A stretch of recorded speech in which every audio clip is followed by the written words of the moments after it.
सहनाववतु सहनौ भुनक्तु सह वीर्यं करवावहै तेजस्विनावधीतमस्तु मा विद्विषावहै। ओम शांति शांति शांति। वैदिक जीवन पद्धति की इस कक्षा में आप सबका हार्दिक स्वागत है, अभिनंदन है। विशेष मंत्रों की आहुति जब हम देते हैं तो हमारे अंदर विशेष प्रकार की ऊर्जा का संचार होता है।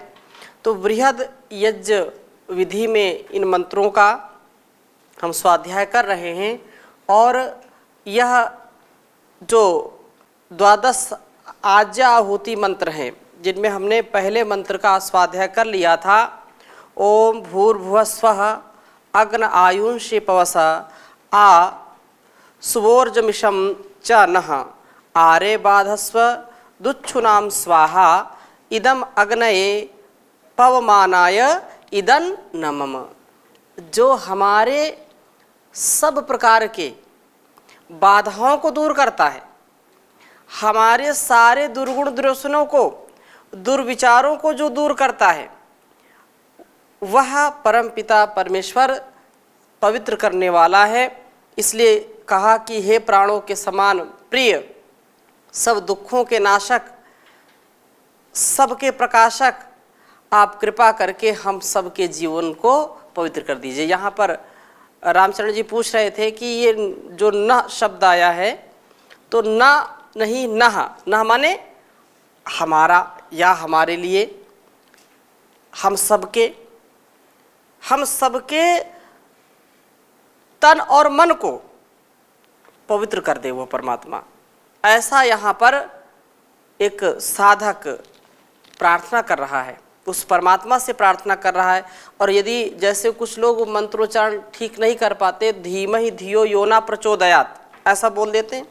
नः धीमहि धियो यो नः प्रचोदयात्, वह परमपिता परमेश्वर हम सबकी बुद्धियों को क्या करे, सन्मार्ग की ओर प्रेरित करे।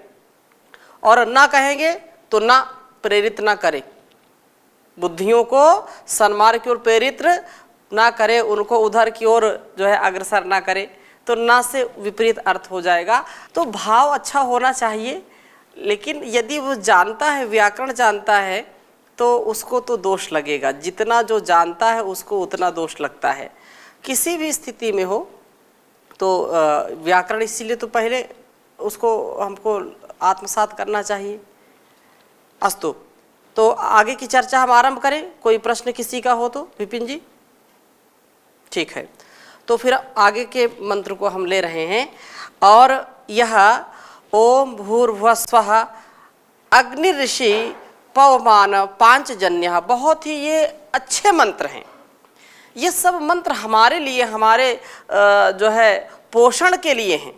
हम सबके व्यवहार, हम सबकी पवित्रता बहुत अच्छी हो, शुचिता से परिपूर्ण हो। तो आगे के मंत्र को मैं लिख रहा हूँ। ओम भूर्भुवः स्वः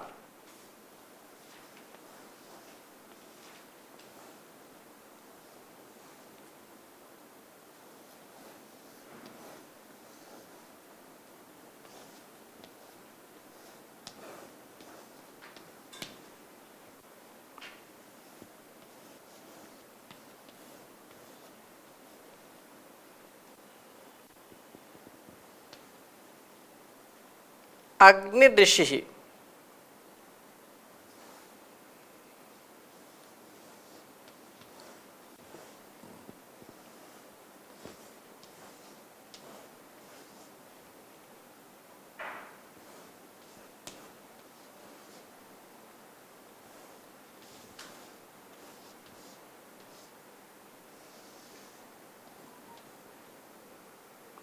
अग्नि ऋषि पवमान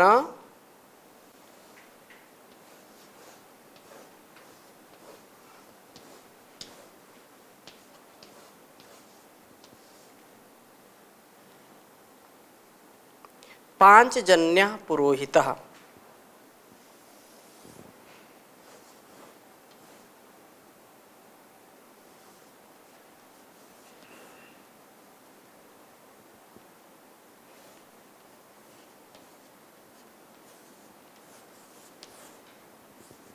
पांचजन्यः पुरोहितः।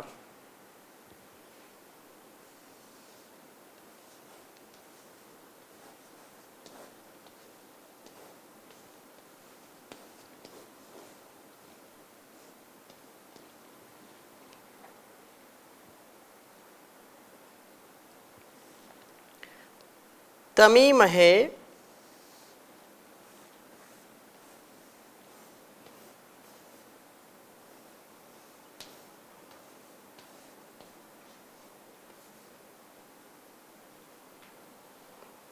महागयम स्वाहा।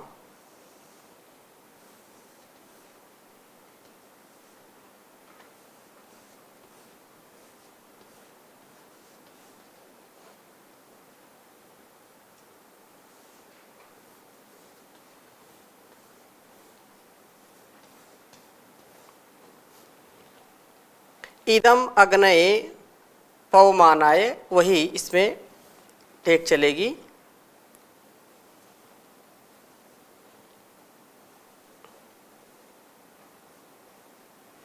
इदम अग्नये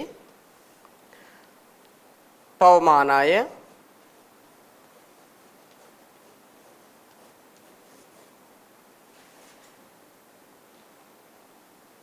इदन्नमम्।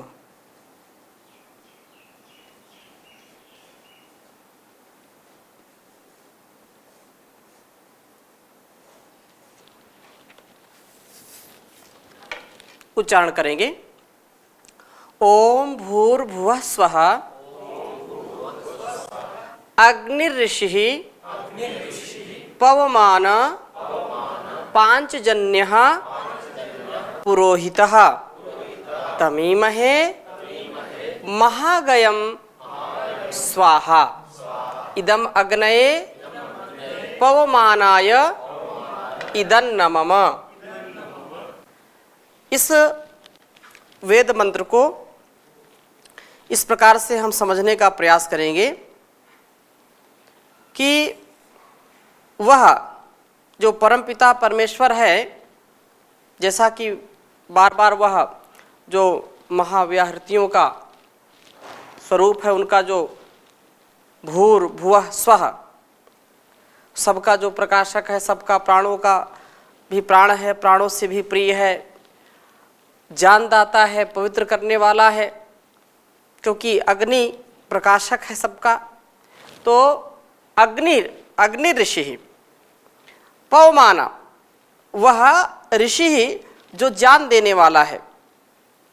ऋषि कहते हैं ऋषि गतौ, ऋषि गतौ गत्यर्थक जो है धातु से इसका, इस शब्द का निष्पन्नता होती है शब्द की, और जिसका तात्पर्य पहले भी ये बताया, जो गमन करने वाली प्रक्रिया है या गत्यर्थक धातुएं हैं, वो तीन अर्थों में विशेष प्रयोग की जाती है। क्या? जान, गमन और प्राप्ति। तो वो जान कराने वाला ऋषि कहा है कि जान देने वाला, और पवमाना जैसा पहले अर्थ किया था पवित्र करने वाला। पांचजन्य, जो पांच जन्य हैं, अर्थात जो वर्ण आदि हैं, उन पांच जन्य, पांच प्रकार के लोगों के लिए हितकारी हैं, सबके लिए हितकारी हैं। जो भी संसार में प्राणी मात्र है, सबके लिए जो कल्याणकारी हैं। और पुरोहिता, सृष्टि से पहले वर्तमान जो थे, जिन्होंने सृष्टि का निर्माण किया है, उनका निर्माण किसी ने नहीं किया, न वो किसी के निर्माण से निर्मित होते हैं, बल्कि वही सबका निर्माण करने वाले हैं। कहते हैं कि सनो बंधुर जनिता सविधाता धामानि वेद भुवनानि विश्वा यत् कामस्ते जुहमस्तन्नो श्याम पतयो रैणाम। और वह जो सबका ऐश्वर्य देने वाला है, सबका पति है, जो बंधु है सबका, सबको जन्म देने वाला है, वह जो सबसे पहले विद्यमान राजा था। इसलिए यहां पर कहा कि वो पुरोहित है और सबका हित करने वाला है। जैसे माता पिता, गुरु, सच्चा मित्र, हितैषी हमारे होते हैं, उनको कुछ मिले ना मिले, लेकिन हमारी वो स्थिति सदा अच्छी बनाए रखने के लिए पुरुषार्थ स्वयं करते हैं। तो वो परमात्मा भी हमारा सच्चा हितैषी है, वो जो है पुराम सब प्रकार से हित चाहने वाला है। अतः सृष्टि से पहले जो वर्तमान है और तम इस प्रकार से के आपको ईमहे हम प्राप्त होते हैं, महागयम महती स्तुति वाले को स्वाहा। उक्त भावना पूर्वक हम यह जो है आहुति, मैं बहुत भाव से आहुति दे रहा हूँ, यह उसी के लिए है। किसके लिए?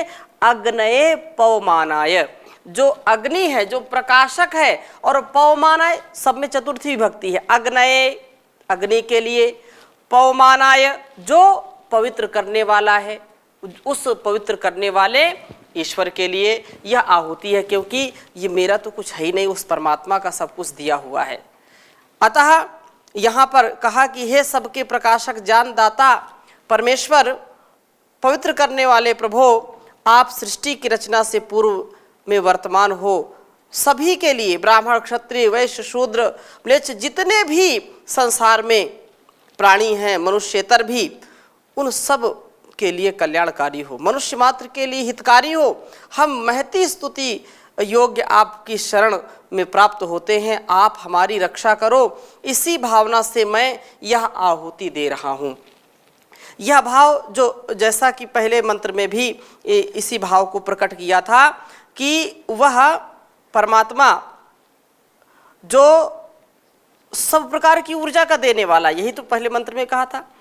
अगर हमारे शरीर में, हमारी वाणी में, हमारे अस्तित्व में ऊर्जा ना हो तो हम कोई कार्य कर पाएंगे क्या? एक छोटा सा कीट भी यदि उसमें ऊर्जा नहीं तो एक तिल भर आगे नहीं बढ़ पाएगा। तो वह परमात्मा हमको ऊर्जा से भरपूर करता है, इसलिए उसके लिए बार बार ये प्रार्थना करते हैं, हे परमेश्वर प्राण विधाता, दुख दूर करने वाले, सुख स्वरूप भक्तों, सदा भक्तों को सब सुख देने वाले, आयु हमारी पावन कर दो, रक्षा भी अब आप करो, अन्न और बल सुख साधन से जीवन को भरपूर करो, दुर्गुण दुर्जन दुष्कर्मों को दूर बहुत हमसे कर दो, इस जीवन के सभी सुखों को तन मन जीवन में भर दो, दुख विनाशक पावन करता, आहुति अर्पित करता हूँ, सत्य वचन है मेरा भगवन, स्वार्थ नहीं मन धरता हूँ, मैं स्वार्थ नहीं मन धरता हूँ। ये प्रार्थना सच्ची कर रहे हैं उस ईश्वर के प्रति, भाव है। और यही इस मंत्र का भी भाव ऐसा ही लगभग है कि हे अग्नि स्वरूप परमात्मा, आप सबके प्रकाशक हैं और अन्यों को भी प्रकाश देने वाले हैं, क्योंकि सूर्य का इतना सामर्थ्य नहीं है कि वो अपने आप प्रकाशित हो सके। वह जो सबको प्रकाश देने वाला ईश्वर है, वह प्रकाश सूर्य चंद्र को देता है। करोड़ों सूर्य हैं, करोड़ों सूर्य हैं और चंद्रमा भी होंगे, पृथ्वियां भी अनेक होंगी, लेकिन हम सारे तथ्य को, सारे रहस्य को हम समझ नहीं पाते, जान नहीं पाते, इतना सामर्थ्य हमारा नहीं है।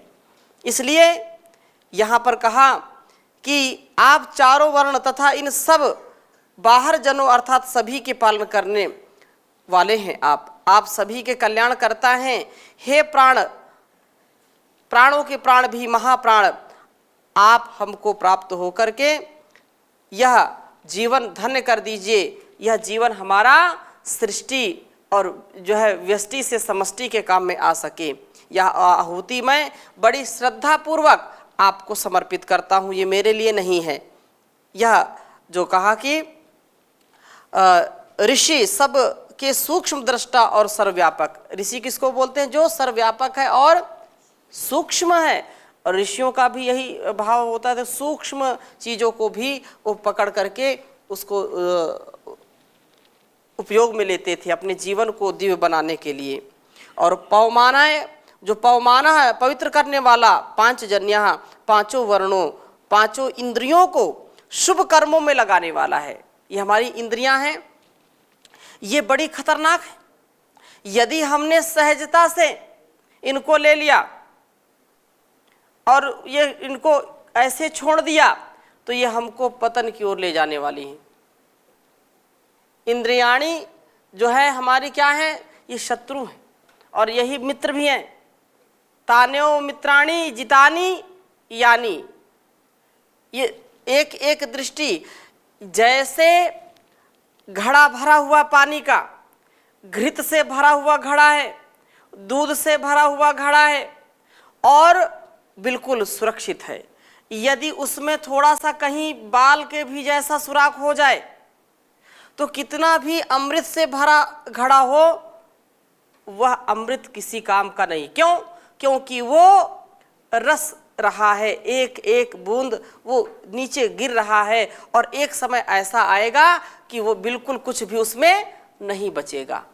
ऐसे ही ये हमारा शरीर, ये हमारा जीवन अमृत के समान है। हमारे दिमाग, हमारा जो मस्तिष्क है, इसको कलश बोलते हैं। कलश होता है ना, और कलश के ऊपर क्या रखते हैं? दीपक रखते हैं। कलश के ऊपर क्या रखते हैं? दीपक। तो ये जान का दीपक, हमारा जो ये मस्तिष्क है, ये क्या है? ये जान का प्रतीक है, ये दीपक का प्रतीक है। और इसमें यदि खराबी आ गई तो जीवन अंधकार में हो जाता है। तो ये कैसे खराब होगा? जब इंद्रियों की आसक्ति बढ़ेगी, आँखों, कानों, नासिकाओं, मतलब नासिका जो सूंघने काम करती, जिह्वा या स्पर्श का यदि सुख हमको अपनी ओर आकर्षित कर लेता है, एक बार हम किसी सुख को, जो क्षणिक सुख है, उसकी कामना कर बैठते हैं तो फिर वो बार बार हमको बुलाता है, बार बार हमको ठगता है। और एक बार यदि हम ठग गए तो निश्चित रूप से वो लूट ले जाएगा। एक क्षण का प्रमाद, जैसे कोई रात्रि में घर में विश्राम कर रहा है, अब वो समय कोई हो सकता है, देश काल परिस्थिति अलग अलग देशों की बात हो सकती है, लेकिन जो काल, जो हाल है उसमें क्या है? यदि अपने जान माल की हम सुरक्षा करना चाहते हैं तो रात्रि में सोते हैं, तो धनवान व्यक्ति कभी भी दरवाजा या गेट खोल करके सोता है क्या? नहीं सोता ना। क्यों? पता नहीं कब कौन सा लुटेरा आ जाए और लूट करके चला जाए। तो ऐसे ही ये सारा जो हमारा जो अस्तित्व है धन धान से परिपूर्ण है। विवेक से, श्रद्धा से, भक्ति से, कृतज्ञता से, समरसता से, प्रेम से, करुणा से हम लबालब भरे हुए हैं। लेकिन ये लुटेरा जो आता है ना, इंद्रियों की जो आसक्ति है, जो काम या विषयासक्ति है, ये एक बार प्रवेश कर गई तो सारी संपत्ति को ये लूट ले जाता है। और लूट ले जाता है तो फिर क्या बचेगा? फिर कठोरता बचेगी, हमारे अंदर बीमारियां आएंगी, दुख आएंगे, क्रोध आएंगे, काम आएंगे, ईर्ष्या द्वेष आएंगे, छल कपट आएंगे, जिससे हमारा जीवन बहुत ही दयनीय हो जाएगा।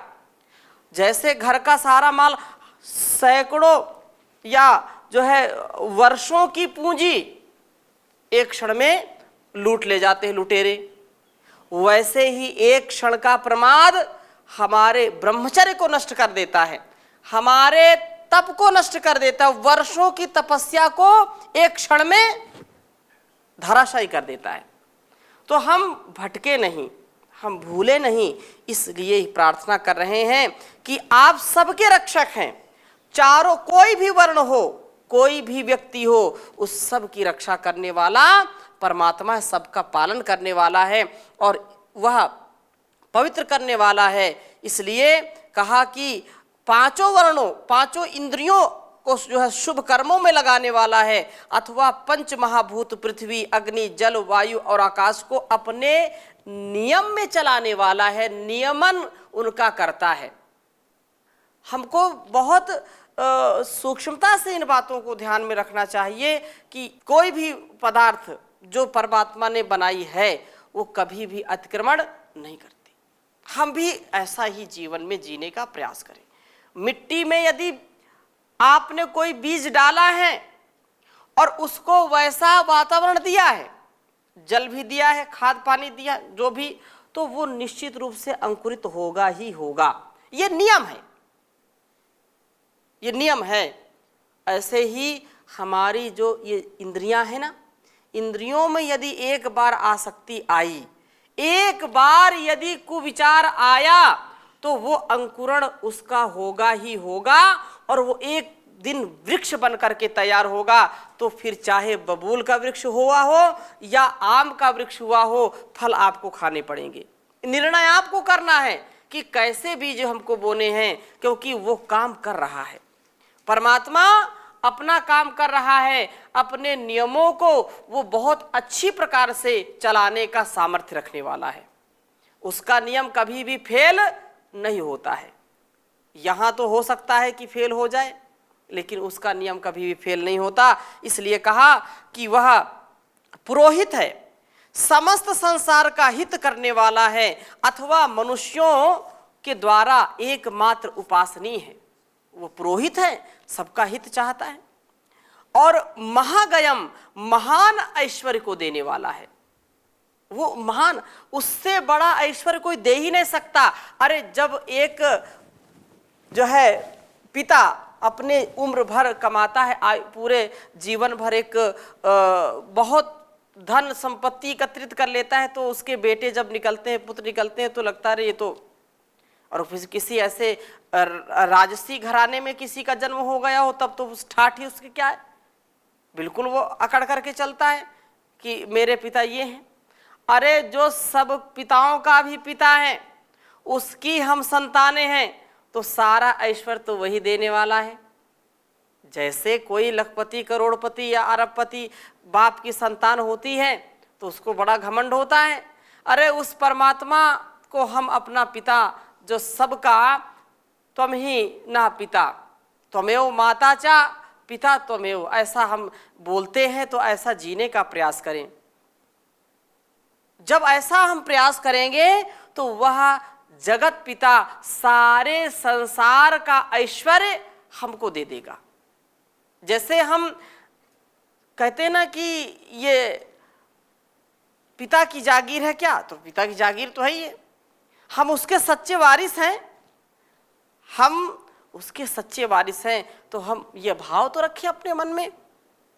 इसलिए कहा कि वह महान ऐश्वर्य को देने वाला है, तन मन धन देने वाला है, तम उस आप को हम ईमहे प्राप्त होवे, ईमहे तम ईमहे, हम आपको प्राप्त हुए, अर्थात आपकी भक्ति उपासना सदा करते रहें।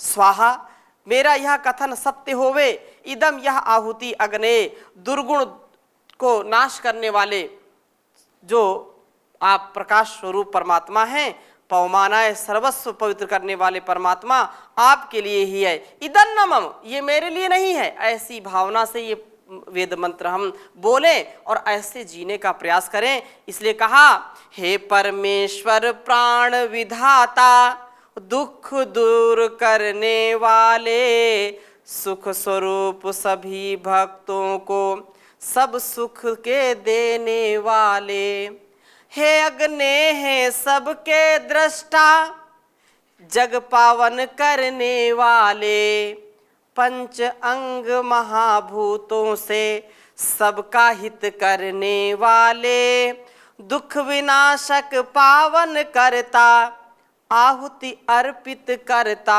हूँ, सत्य वचन है मेरा भगवन, स्वार्थ नहीं मन धरता हूँ, सत्य वचन है मेरा भगवन, स्वार्थ नहीं मन धरता हूँ। तो उस परमात्मा के प्रति हम ऐसी कृतज्ञता पूर्वक सदा सर्वदा सर्वत्र भक्ति किया करें, तभी हमारा कल्याण होगा और इस संसार का भी कल्याण होगा। तो इन्हीं भावों के साथ आज की कक्षा को यहीं पर विराम देते हैं। शेष चर्चा अगली कक्षा में करेंगे। ओम शांति शांति शांति।